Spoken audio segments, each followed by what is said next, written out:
guys, nandito ako sa guys, sa loob ng bubong. Tapos ito ay bubong din, nasa kulay pink ko na yan, nasa likod ay bubong yan. Paggawa kasi yung post namin ng bagong bubong.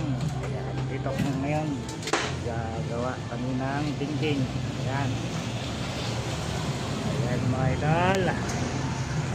Ayan lang aking kasamang poging-pogi, nagugupit ng zero.